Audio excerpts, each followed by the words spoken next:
The Grammy winners say they hope their win inspires young artists to never give up on their dreams. Slinda Lomasigan, Johannesburg. Now, for the last 3 years, South Africans have lived through various forms of disaster management. In 2020, it was the COVID-19 pandemic, and last April, it was the Durban floods. And now it's the country's electricity crisis. Year after year, small businesses seem to run into never-ending obstacles, with many struggling to survive. Now there are calls for more collaboration between government and the private sector to tackle these issues. Social investment specialist Azola Zulu joins me now to discuss this further. Thank you so much for your time, Azola. We do appreciate it. I must say that small businesses have always been neglected and sidelined because of these various disaster managements that the country has been under. And now it's another state of disaster because of our electricity crisis. How are small businesses going to survive this? And do you think enough was said in the State of the Nation address to uplift these small businesses? Thank you for that, and good morning or good afternoon to your viewers. So I think that the energy crisis has, and along with other crises that we've also experienced over the past few years, have also brought around about opportunities to actually zero in on the kind of implementations and interventions that we need to provide, especially supporting our local communities and small businesses. So we're looking at small businesses. There is an opportunity for them to be actually brought in line, especially from a value chain creation perspective, and obviously to be brought into the broader supply chain of the country and actually promote some of these industries.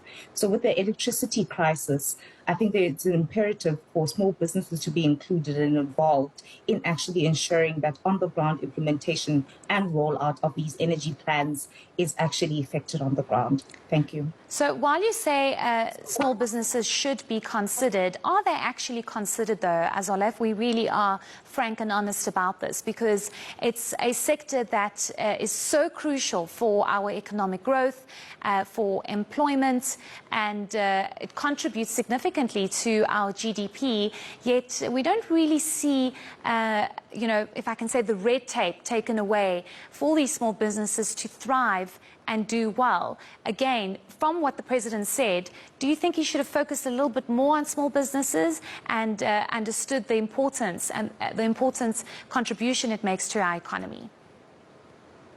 I definitely think that the president could have zeroed in terms of, especially on the small businesses front, and also just considering that even in South Africa, the economy is actually made out of 61% of informal businesses and small businesses. So we really need to focus our approach on supporting these businesses and reducing the red tape. Yes, currently there are measures in place that the government has procured. However, it seems that little is actually happening on the ground just to resolve some of these red tape issues and bureaucracies that small companies face. So I think one of the biggest interventions that the governments should make is actually to collaborate and engage further with the small businesses, because they are actually the ones who actually are the soldiers on the ground. So we need to also, the president needs to consider exactly a zeroed-in approach in supporting these small and local businesses and suppliers within the value chain. There is little in the plans that is really made, because even engagement to date has been really focused around engaging big business and the private and sector investors. However, social investment partners like ourselves at Tshikululu Social Investments, we are really there to support and intermediate between what happens on the ground, between the decision makers and what happens on the ground. Methodologies like community mapping and understanding the needs and challenges on the ground that are faced on the ground. Governance and legislation really currently is obviously more in a lofty ideal, and also focuses really on just, coming up with a blueprint. However, we really need to have a, zeroed-in approach in terms of how we can also support these suppliers. Yeah. Luckily, so social investors and the private sector have really, through us, through channels that Tshikululu provides, provided support to some of these community-based organizations and release forms. And I think there is an opportunity to include and involve social partners and impact partners in driving this move forward. Yes, I mean, the president and government often says that it's not government's responsibility only to create jobs, and they rely heavily on the private sector. But if you just look at the kind of environment and climate that businesses need to operate in, with the biggest threat being the energy crisis, you know, as much as the private sector would want to contribute and want to help small businesses, there are major challenges like the energy crisis. I just wonder, Azola, you know, your engagements, if you have any, with these small businesses, what do they find to be the biggest threat for these businesses to thrive and do well and create these jobs and to contribute positively to our economy? Is it the energy crisis? A small part of it, as we've seen also just in engagements and through research, is that the energy crisis and electricity crisis has really played a major role in how these small businesses function, and it also inhibits and impedes some of their operations, especially during those intense load shedding schedules.